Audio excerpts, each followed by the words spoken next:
Okay, so we've got a super session lined up focusing on operations, so a hugely broad, obviously, theme and plenty going on and various perspectives coming our way for you today. So we've got Harry Abraham of Halo ARC, we've got Jeff Mack of Nationwide Vehicle Recovery Assistance, Robert of Zurich Insurance, and Jane Pocock of Copart UK. Huge thank you to our corporate partners, BASF, BMS, CAPS, Copart, Emax, Integral, Enterprise Rent-A-Car, Innovation Group, Merca, Nationwide Vehicle Recovery Assistance, S&G Response, and Sherwin-Williams. And of course, to our partners, Aztec, the Green Part Specialists in Darsa, Prasco UK, Associate Partners, Gemini, Trend Tracker, and Thatcham Research. So, disclaimer, the views and opinions expressed during the following webinar are those of the individual contributors and do not necessarily reflect the official policy or position of the contributor's employer, organisation, committee, or other group or individual. Please respect any all contributions, and we encourage you to join the conversation via the interactive functions available. So, welcome along. How is everybody? Good, thank you. Very well.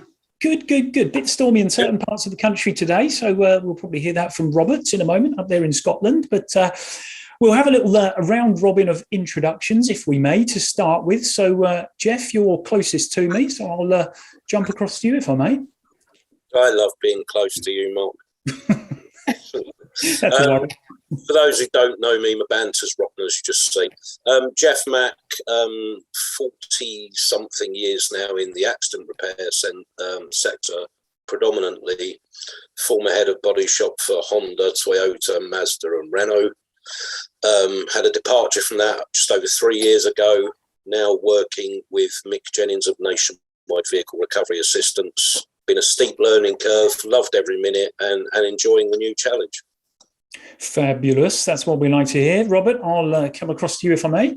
Yeah, Robert McWilliams. So I'm now 25 years in the motor industry. First 18 years of my career was with BMW in Glasgow. I then came across to Zurich Insurance as an engineer. I am now the vendor manager for Zurich Insurance, so I look after the motor suppliers. Brilliant. Hey, we're going to have a year off here, aren't we?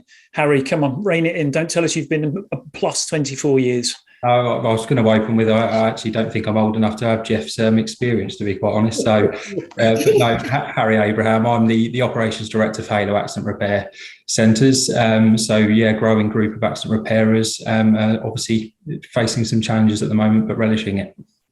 Great stuff. And Jane, over to you.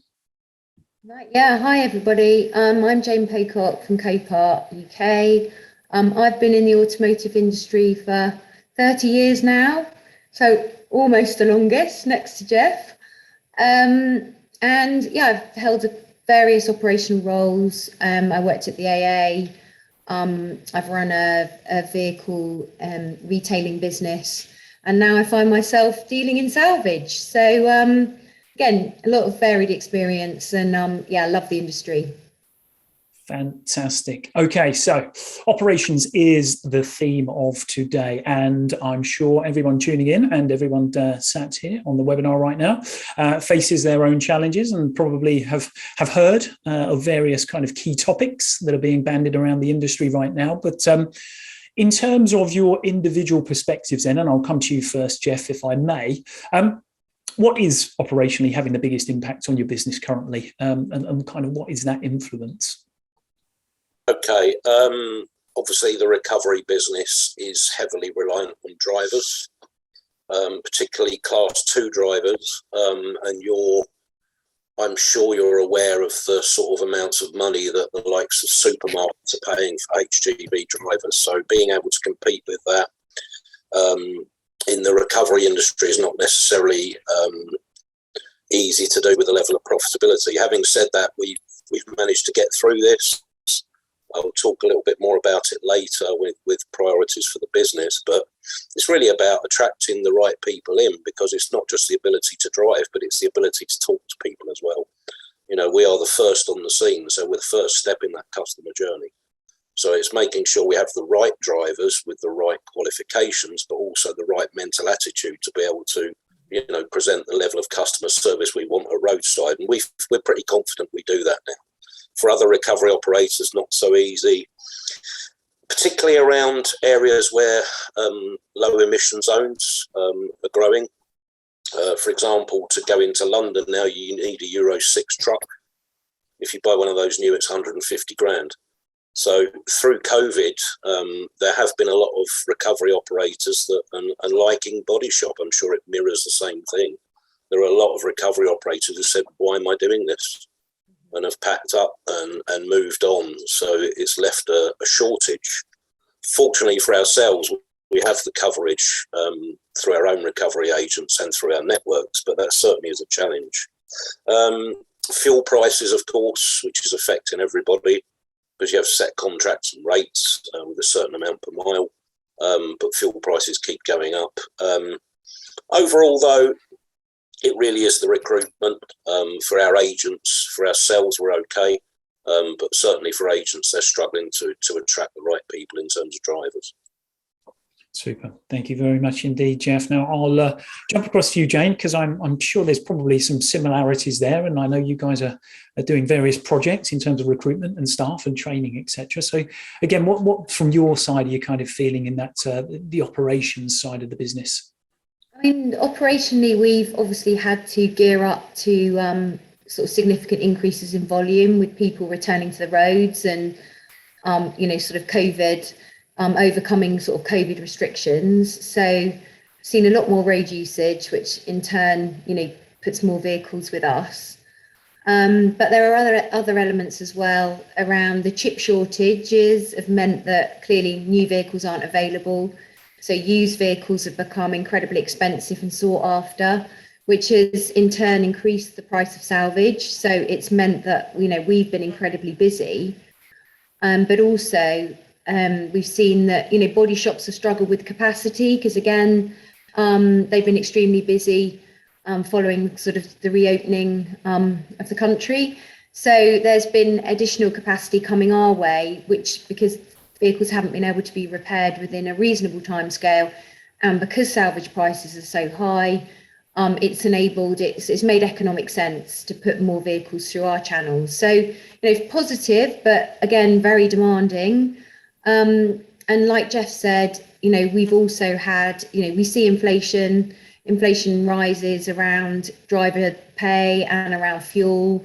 And I don't see that easing, anytime soon. So, we've done our best to counteract that with incentive programs, growing our own drivers, doing a lot of apprenticeships. And I think because the company, we're fortunate that we're a reasonable scale, so we are able to give people sort of a bit of a career path within our organisation. So that's, it's encouraging, certainly for the future. And again, like Jeff said, we've got a huge fleet of our own nationwide. So I think it's useful when you've got more control over your own resources to meet, the operational demand and also where you've got peaks. So Scotland obviously has been pretty badly hit recently with various storms and damage.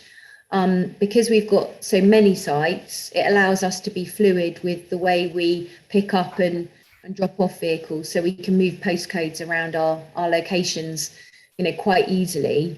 So capacity is always a challenge. And so, yeah, it's been thick and fast coming at us since COVID controls were lifted. And but we're up for the challenge. We're used to it, and we're back to the good old days.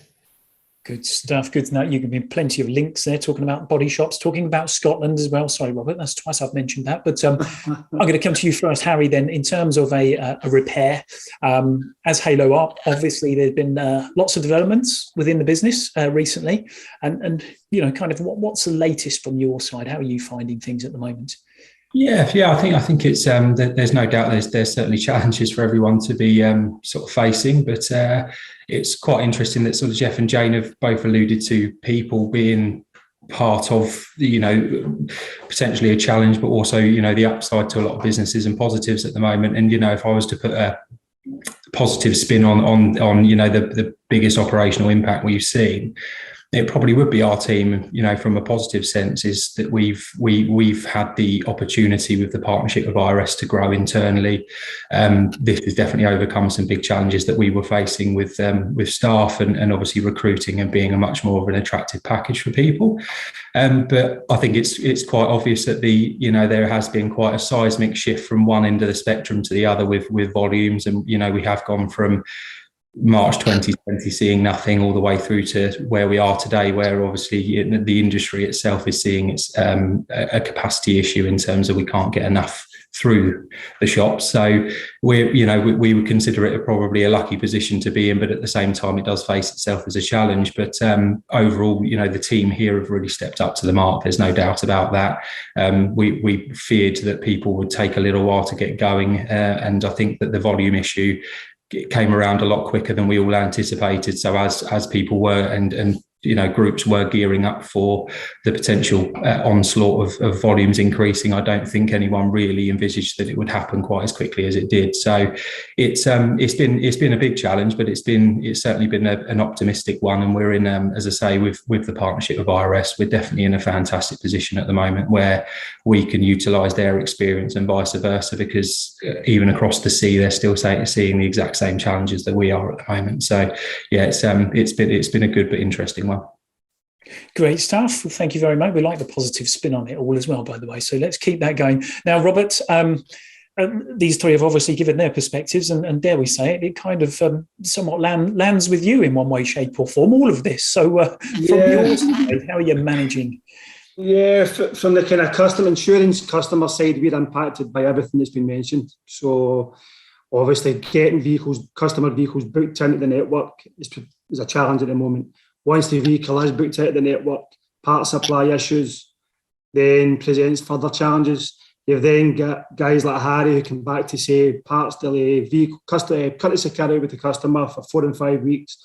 They can't then book in further repairs, restricts you getting new customers booked in. So it really is, it's been a challenge. And then from Jeff's side, getting vehicles recovered, roadside, getting vehicles collected into the network.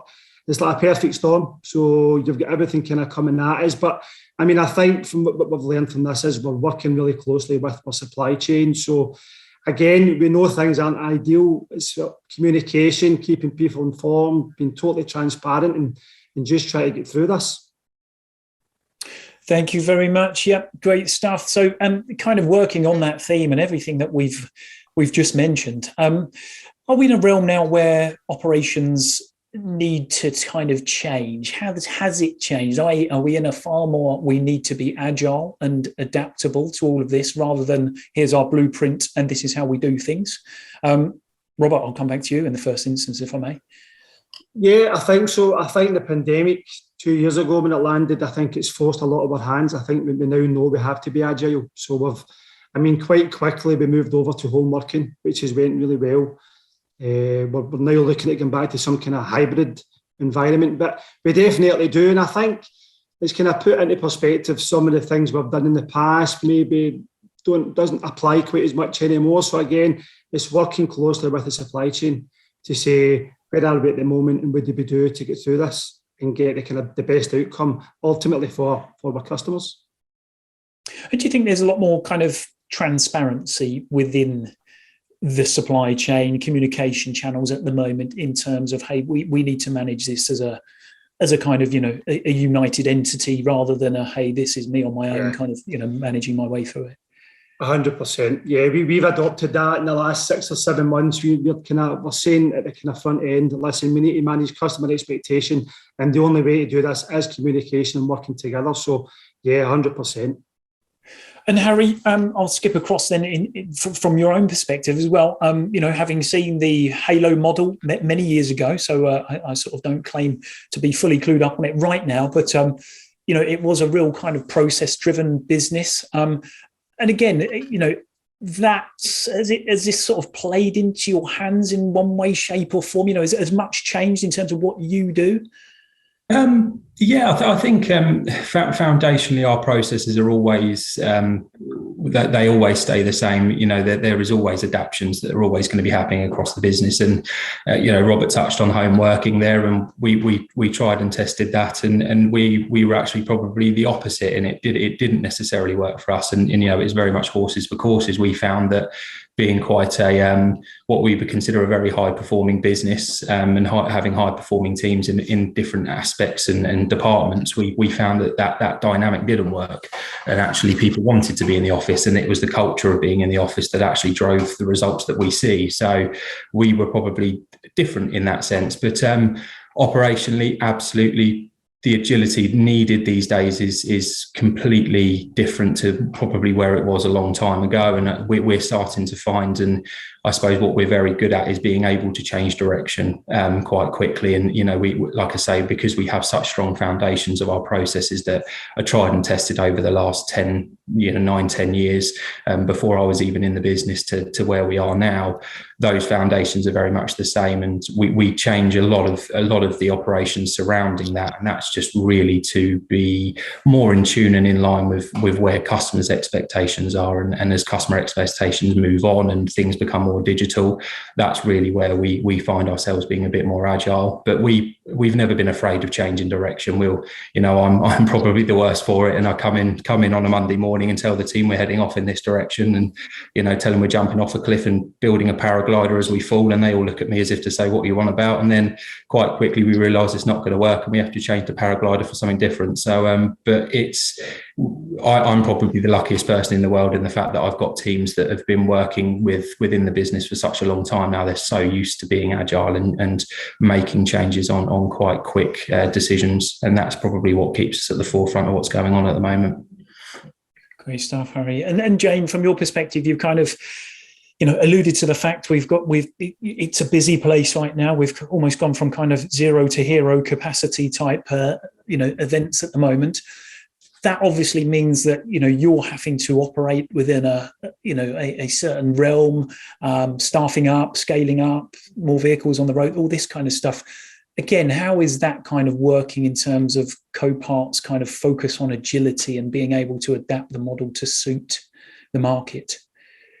I mean, I think Copart, from its very inception, sort of 40 years ago, is an incredibly agile organisation. It's had a meteoric growth, and it's very much based on investment and delivering digital technology to make our process as agile and efficient as possible. And we're forever looking at ways we can do things better, constantly challenging like the norm and delivering on sort of new projects. So agility, I'd say, is in our DNA. And we like to control as much of the process of our process as possible, because we totally appreciate that speed and ease of the claims process is critical to the insurers.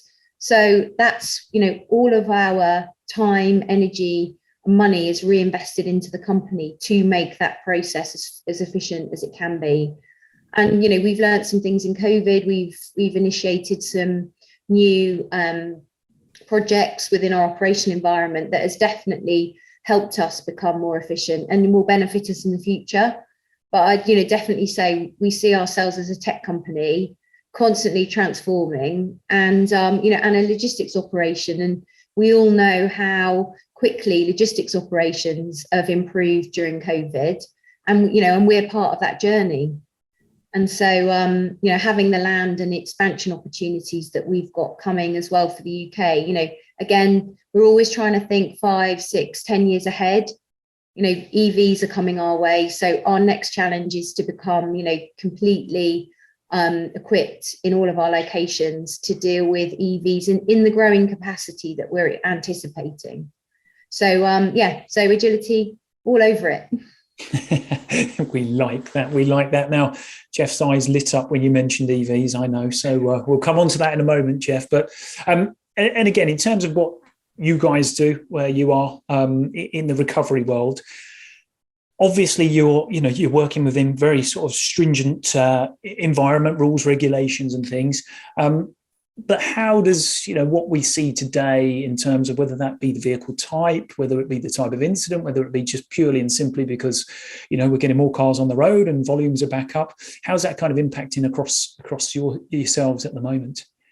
It was really interesting after the easing of COVID that we ended up at 160% of volume from prior. And one of the reasons for that was people not having their cars maintained while they've been sort of standing there. In terms of agility, we've always had to be agile, Mark, because we have such a diverse and broad range of customer needs. So we could be recovering an electric scooter and just down the road we could be recovering a tanker that's overturned, because we do ADR, we do chemical spills, we do flood damage. So the range of our recovery abilities is enormous anyway. But what actually challenged us a little bit was this sudden massive increase in volume, where all of the clubs, actually, the car clubs, their average time to scene was 6 hours. And we're working on 60 or 90-minute ETAs. Where we're very, very fortunate is we have a huge network of agents, not just in the UK, but across Europe as well, with the ability and speed to react. So when a recovery comes in on our portal, we won't just deploy it to the nearest recovery agent. We will ensure that whoever is nearest can do the job within the ETA. And if they can't, we'll go to the next one. And if they can't, we'll go to the next one, and we'll keep going until we satisfy that ETA. That's become more challenging. But where we're very blessed is that all of our agents love us. We give them a lot of work. We give them a lot of incentives to work with us. So Robert said it earlier as well, it's communication and helping the customer to understand that the landscape has changed a bit.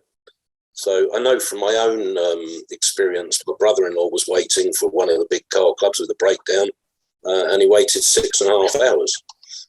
So, managing the expectation and still trying to deliver on the 60 or 90-minute ETA is a challenge. But we're very, very happy that our agents will deploy for us before anyone else, because we have such a great relationship with them. They're all past 43, they're all audited by us, and we work very, very closely with them, and it gives us that ability to be agile when it's needed. Okay. Great insight. Thank you very much, Jeff. Now, if anyone's got any questions, feel free to put them in the Q&A and or send any messages in the chat. Let's kind of have a quick fire question round. Now, if there were any simple, quick operational fixes across the supply chain at the moment, what would your immediate thoughts be? What could we do better as a united front? Harry, on you. That's quite a difficult question, because I think quick and simple, it's not, at the moment it is finding itself more difficult, but probably systems. I would say systems and processes. For me, systems that are digital. I think there is a lot of different systems out there, and I think that some do some fantastic things, others not so great. I think the one thing that we're not doing is we haven't got systems that are integrated and talk to each other enough. I think that naturally puts its own pressures on different parts of different businesses, and that's not just ours. I think that's the same for insurance companies, and there's so many different elements to a vehicle claim that I just think that all could marry up quite nicely. I think we probably just need to really bridge that gap and start talking to each other about how we can actually have a platform that talks to each other more regularly, and I think that will take a lot of stresses and strains away from everyone's business in different elements. So it's definitely I'd say digital systems for me. Jane, any simple quick fixes do you think they're out there at the moment? No, I think it's quite challenging. I think for most operational businesses right now, but I do think, like we touched on communication, definitely important to keep the customer and the policyholders informed of what's going on. And I totally agree with Harry. The more digital transformation we have, the more integration we have, the more efficient we're all going to become, because we're all experiencing, the UK in general, quite a high turnover of staff. And I think the more digitalization we have, the more you're able to continue your business, in a normal way. So it's challenging, but for us, there are no real simple quick wins because they require ordering trucks, buying more land. All of these things, unfortunately, take years. So, but, you know, we have got really great operational people and great relationships with our insurance partners. And COVID has definitely allowed us to work closely. And you really appreciate the relationships you have with these partners because, you know, we totally understand everybody's frustrations and work together. And so I think it has most definitely brought the industry closer together. And that's been a definite positive. Absolutely. Yeah, couldn't agree more with that. And some real pertinent points there in terms of, you know, that communication. Again, we've heard that so many times across the webinars that we've done. And, you know, arguably, hey, if there was a simple and quick sort of win, more of that could well be the answer. But Robert, from your side, anything that you particularly think that could help along the way? Yeah, I see kind of two, one at the front end and one at the back end. So it's kind of simple and quick things. I think from an insurance company perspective, we have to provide the supply chain with as much information as possible at the front end, correct information. And then touching on what Harry said, digitisation, being able to send images up front to the body shops to say, here's the damage of the vehicle. The body shop can see that. They can then plan ahead. They can correctly triage the repairs. They can identify at that point any issues with part supply or drivable, undrivable, and then we can manage customer expectations. So I think that is key to give the supply chain the correct information. And at the back end, I think from our side, we need to make sure the cash flow is good. We need to make sure that we're paying our suppliers the correct time frame so as to kind of keep the cash flow going. I think that at the moment that is key from our side. Yep, absolutely. Yeah, again, key themes that sort of keep recurring across the industry and in conversations with various parts of the sector. Jeff, anything more to add? Not a huge amount because these three have said it perfectly. I think, especially Jane saying that in the period where we've had the lockdown from COVID, relationships have definitely blossomed. It's a little bit strange, albeit we couldn't see each other in person. But I think there's been a lot of more communication between the different parties in the whole chain because we've had to adapt and we've had to overcome and we've had to, you know, as the previous question said, be agile. So if we can keep building on that communication, ultimately, and I mentioned it before, we're the first step in the customer journey. Everyone talks about customer journey, but if we're not getting the right information from the work provider on who is left stranded at the scene, in terms of what we do with that vehicle, where we take it and all the rest of it. But that has got better and better. I completely agree with Robert and Jane and Harry on that if we can keep that more transparent, understand the needs, understand with guys like us that if we've got an ETA for the centre of London that's an hour, we need to be a little bit more realistic, and that is just communication and having an open and honest dialogue. I was going to leave it till, obviously you're talking about operational priorities, but it sort of slides into it as well, with Harry talking about IT. During that period, we've done a huge amount of IT connectivity with our car manufacturer clients and insurer partners. So, you know, it's allowed us to develop other areas during that time. Whether it's a quick win, I don't know, because a lot of it's taken 2 years' work. It's really interesting, though, to see those developments kind of coming to fruition from all different corners of the industry as well. And I think that's so important in terms of, again, relating back to what Harry said about that connectivity element. It kind of doesn't matter what part of the supply chain you are, if it's somehow communicating centrally, it makes everyone's lives arguably a lot easier. So key themes. Supply chain shortages, we're kind of fully aware. We've talked about sustainability. And also want to move on to kind of electric vehicles here. So I'm going to kind of throw it open to the floor, if you like. But what are the impacts of all these things right now? And we've obviously touched upon some of these, but within your individual businesses at the moment, feel free to kind of pick up a certain strand and run with it. Now, Jeff, I'll skip back to you because I know you've got a big piece on the EV work going on at the moment, and it's very, very interesting stuff. Okay, I'll try not to get on my soapbox, but it's a culmination, as I said, of 2 years' work. You know, we were out there preaching we had the best and the best equipped electric vehicle network.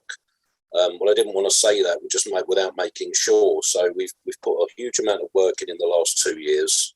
We've just had our EV training course approved by the IMI. We're running the first one on the 23rd of March. Now, I know there's loads of EV training out there. In recovery, if it's a straightforward breakdown or a small bump where there's no battery damage, it's not an issue. All you need to be able to do is identify the propulsion of the vehicle, make it safe, lift it and load it, don't tow it. Where it's a complete game changer is if the vehicle has an accident and there's potential battery damage, and nobody had dealt with that. Even the fire brigades are scratching their heads because they don't know what to do. So we've put the course together with a guy who is one of the foremost fire investigators in Europe. It's been signed off by the IMI, and we're going to be training all of our agents what to do at scene, post-accident, if the vehicle potentially has battery damage, because the implications from there are enormous. I mean, especially for yourself, Jane, because every electric vehicle that catches fire will be a write-off. So that's going to be a massive increase. And then what do you do with the batteries? What do you do with damaged batteries and all the rest of it? We're ready, and we're able to educate our agents, train them so that when we get to a scene, everyone is safe. That's the most important thing, because when these things do catch fire, it is a complete and utter game changer. Quite frankly, it's terrifying. But we're ready. We're training our network. We need to talk about things like storage. If the vehicle has battery damage, how far do you store it from the next vehicle? That would be of interest to all of you, I would imagine. Different car manufacturers say different things. Some say 5 meters, some say 10, some say 20. I'd say 20 plus, because having looked at what I've looked at in the last 2 years, when these things go up, they can burn through concrete, they burn through steel, and if they're too close to an adjacent vehicle, it will go up, and so will the one next to that. And we as an industry, in my opinion, in terms of infrastructure, are nowhere near ready for this influx of EV.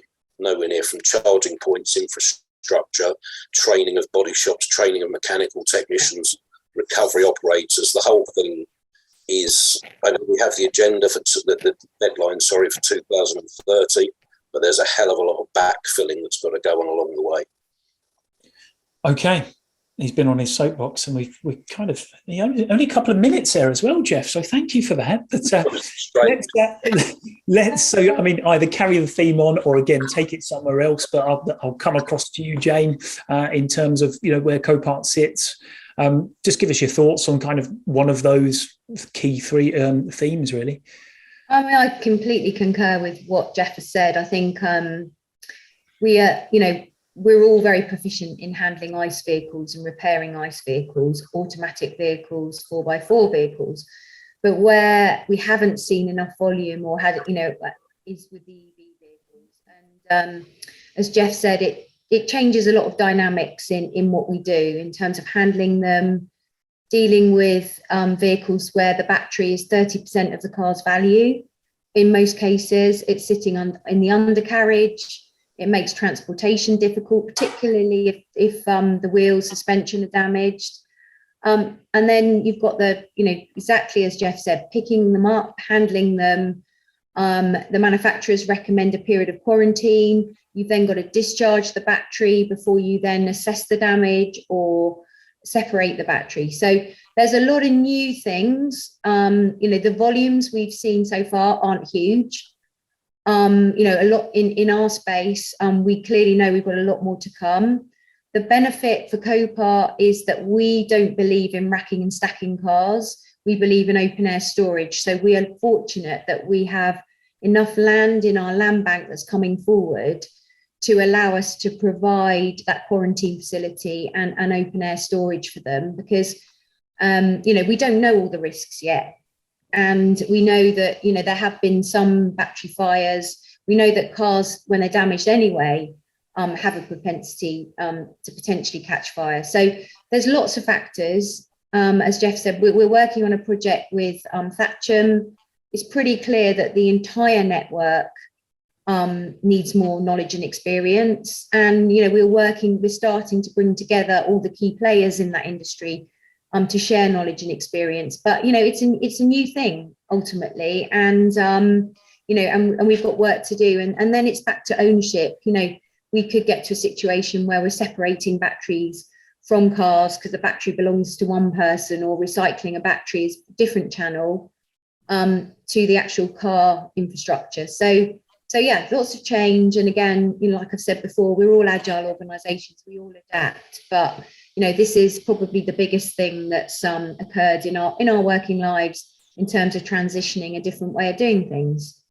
But we've all had challenges and we're all geared up to it. It's just we've got to prepare ourselves in different ways.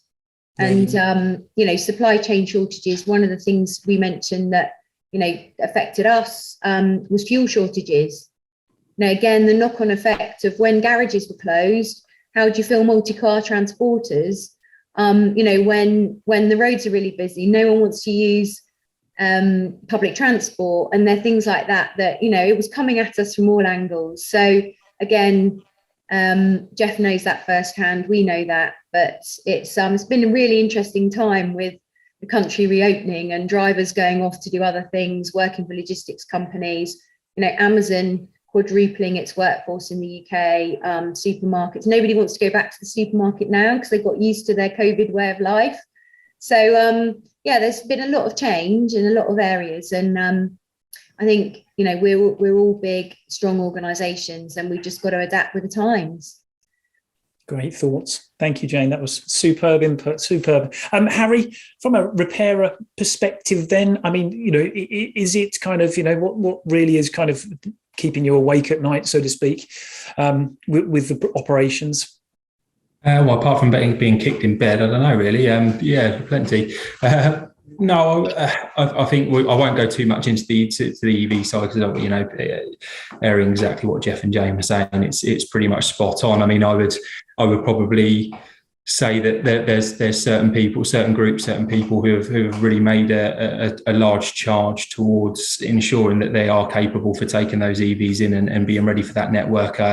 I don't think we're anywhere near ready for it as an industry. I think there's been a lot of good work from certain people and certain groups that have certainly put themselves in a brilliant position for it. But I still think that we've completely underestimated it and we were too late to the party. I think it's one of those things where I feel that probably as an industry, put it in brackets here, a bit of an unpopular opinion, but I think we're a little bit slow because we're waiting for insurance companies to sort of give us the directive and tell us where we need to head. And I just think personally, as an industry, I think we need to be a bit more forward thinking. We can see the challenges coming, but we're sort of waiting for a bit of a handout of information from other people before we really gear ourselves up. And internally here, we've been on the EV journey for probably about four years now, and we've got a project which is about to sort of really come out in sort of the coming weeks, which will explain a lot more to everyone about what we've been doing with the EV side of our business. But I just think as an industry, certainly we've been very slow on the uptake with it. I think other challenges we've alluded to there from a sustainability and sort of what's going on sort of really across the world that's had a big impact on us is, the courtesy car shortage is definitely a challenge. I think that's going to be a challenge for a little while now, because that then goes hand in hand with capacity, because if you're over capacity and you want to open a new centre to deal with that, you can't then put courtesy vehicles into that centre. So it kind of it's a bit of a vicious circle at the moment that we're really trying to tackle one element at a time and try and get through. But I think that comes back to what we were talking about earlier with that communication up front with the customer and setting those expectations up front. And we've done a lot of work in-house about how we do set those expectations and become a bit more transparent and open and honest with customers and clients about where the pinch points are at the moment. And I think with having a bit more transparency and openness towards that, it's certainly helping with the situation that we find ourselves in at the moment. Plenty going on, that's for sure. And Robert, again, it's kind of all comes under your remit in one way, shape, or form. Again, looking at the EV side of things, or any of those implications of supply chain shortages, the sustainability piece. I know you guys at Zurich are doing huge work around there, but which one of those, if you like, is kind of having the biggest impact at the moment, or have you got a really keen watchful eye on from your perspective? I mean, obviously, they're becoming more commonplace, electric vehicles. So we kind of lean heavily on the supply chain because obviously we need to put the vehicles into the network. So we understand the challenges because everything comes at a cost. I think going back a few years back, it was always the technician working in the vehicle or the panel beater working in the vehicle had to have an accreditation to work in an electric vehicle.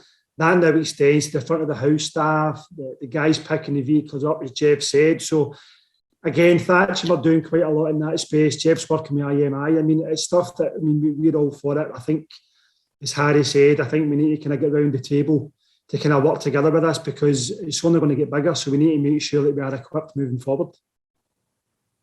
Absolutely. It sounds like we're all kind of singing from the same hymn sheet with that one, which is a good thing. And yes, plenty of change, obviously, with the various deadlines coming our way, no doubt, very quickly.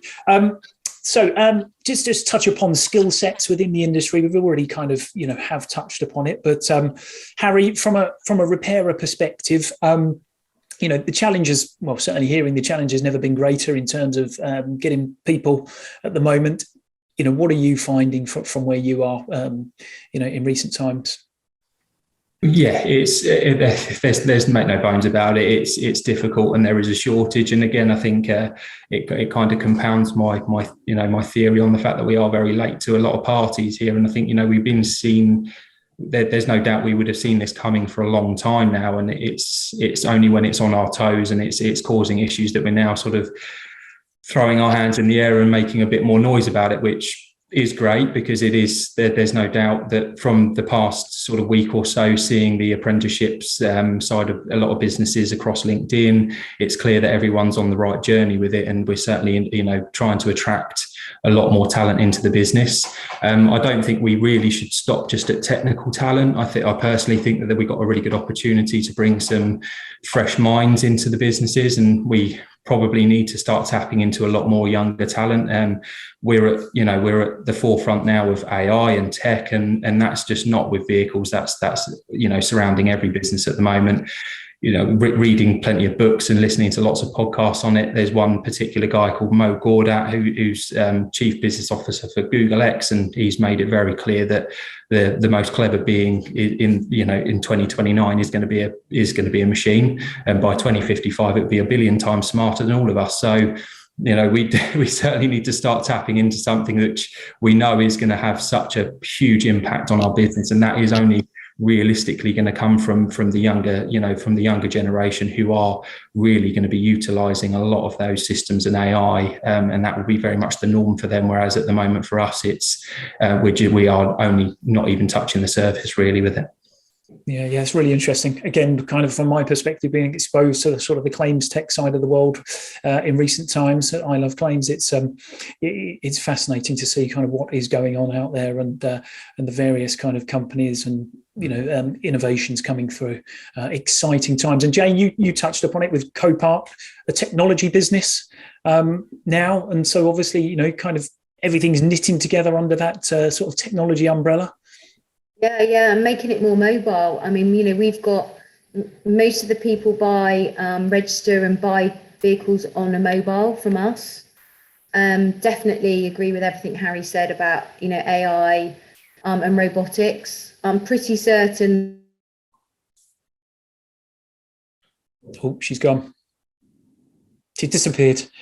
You're back. Sorry, we lost you for a moment. Hey, am I back now? You're back now. Great. Okay. Yeah, and just sort of coming back to people, I kind of said that in 20 years' time, I think we'll have robots moving our vehicles around our yards, filing them into parking spaces and moving them back out. So I'm certain that that's part of the future. But when it comes to the people that we have today, we're doing our best to look at pay rewards. Obviously national insurance has just gone up, first time in a long time. So pay and reward is challenging. People do want a home life balance, and that's difficult when you run an operational business. And we have looked at a lot of internal promotions, and succession planning is really important because you do need a lot of experience in our line of work. And apprenticeships have been really successful for us because people that haven't chosen an academic career path can have a lot of success in our line of work. And, and operational work does become a passion. And we're certainly keen on incentivizing people to go in that direction. So please speak to me if anyone's looking for a job. There we go, good plug in there. And obviously with it being National Apprentice Week last week, that was fantastic to see so much activity from within our industry around there was really, really good. Drawing things to a bit of a close now, because we could probably sit here and talk all day, which would be no good for anyone's operational abilities, would it? But Robert, I'll come to you. So kind of the next 12, 18 months, what do you see as the key sort of elements to enhance operations, if you like, across the sector, and specifically from where you sit? How's that going to evolve in the kind of short term, if you like? I think we need to continue to embrace the kind of technology we have available, but at the same time, we also need to recognise the kind of value that the people within the claims teams bring. I mean, we've moved over to this hybrid working, so we need to kind of fully embed that. And again, though, I think the insurance companies in general and the supply chain will need to come together to say, are the processes and arrangements we have in place just now, are they going to be applicable in 12 months, 18 months' time?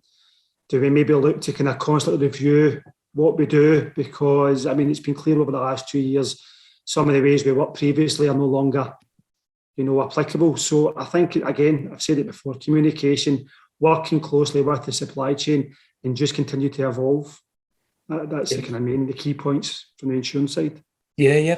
And I think it's really interesting. I was speaking to a colleague of yours the other day, Amy Brettle, and we were kind of talking about that kind of evolution of the customer, if you like. And, lots of changes going on there, lots of different ways of interacting with the customer. And again, as we kind of, re-emerge from where we've been for the past couple of years, how are those behaviours going to change? Will we see a revert to type? Will we see a completely different trajectory that we're all on? It's going to be fascinating times, I think, for everyone in the industry. Jeff, from your side, moving vehicles, I mean, what's kind of, the short term kind of looking at really to enhance what you currently do or what the industry currently does? Quite like some of Jane's robots, to be honest. That sounds really again, IT and communication, we've done a lot with connectivity. Our range of customers are insurers, truck manufacturers, vehicle manufacturers, so a huge amount going into connectivity and trying to bring the whole process down in terms of the key-to-key or cycle time, whatever you want to call it nowadays. Also, we have a big plan to add more value to our recovery partners. So one of the things is the level 3 EV training I spoke about, which is dealing with the vehicle that's potentially on fire at the roadside. So we'll be offering them that training. And also our volume is growing every day, so that helps. So we mentioned it before about agility. We have to be agile anyway, and we have to try and anticipate what comes. Where we're very blessed is we have a lot of very senior insurer people. We have ex-senior car manufacturer people in our organisation, and we also have some very young talent, so people that have come from the banking world that we learn from. So it's really the ability to adapt. I love what Robert said about communicating more openly and honestly with the issues that we face, and really more of a spirit of cooperation between everyone, because ultimately the customer, we share the same customer. Yeah, absolutely. And Jane, apart from sifting your way through all those job applications, what's kind of short term for Copart? Hopefully the robots won't kick in within that period of time, but it's obviously work in progress. Yeah, I think it's expansion for us. It's anticipating the requirements for handling electric vehicles. My key focus is growing our business so that we've got more operation centres in more strategic places, expanding the ones we already have, and just basically making us kind of future ready. So, and like I said, in our line of work, you're 2-3 years in the planning before things come to fruition. So I'm making sure that we are on target and on track for everything that we've got in the pipeline. So incredibly busy, but a lot of things to do. And people, coming back to people again, making sure that we've got a clear path for managing people as our business grows. Exciting times. And Harry, I'm going to come back to you because you started with the positive vibes. So from a Halo perspective, from a repairer angle, and obviously kind of, what's happened in recent times with yourselves, with the tie-in, what are we going to see from yourselves in the short term? Yeah, a lot of exciting stuff going on at the moment. I think started with people, so that is right at the forefront of our mind, being making sure we're attracting the right people, making sure we're retaining the right people, and just making sure that we are in a position to really kick on the business with those very, very solid foundations in place that we are blessed to have. A lot of what we've been talking about recently is, I talk about digital, and it's not because I want to get rid of all the humans in the business. I promise I'm no Elon Musk, but I'd certainly want to make sure that we have as many sort of systems in place rather than salaries, where we're taking away the unnecessary workload away from the staff members by sort of making that more automated and connected. And then that then enables us to really focus on specialising our teams and actually just making sure that they're in a position to actually take on the newfound knowledge, be that EV, be that, vehicle tech or whatever that might be, where it just enables us to have that time with those staff members to really sort of drill down and make them more of create more of a speciality for them. And, in turn, that keeps them a lot more engaged with the business and what we're doing, because we don't want them to have to come into a mundane workload every day. We want it to be different, and we want them to sort of learn and grow. So with the RS partnership, that's perfect timing for us. It's, they've enabled us to really grow the business, and they've given opportunities for varying departments and varying people within it to make sure that they are long-term staff members and have a career path, very much what Jane's alluded to there, just making sure that the staff are communicated to as well as we do with our clients and our customers. Great stuff. Internal, external stakeholders. Communication seems to be the theme of the day. So really appreciate everybody's input today. Super stuff. It's been really, really good to have those conversations. Please drop us a note in the chat. Let us know your thoughts on today's session.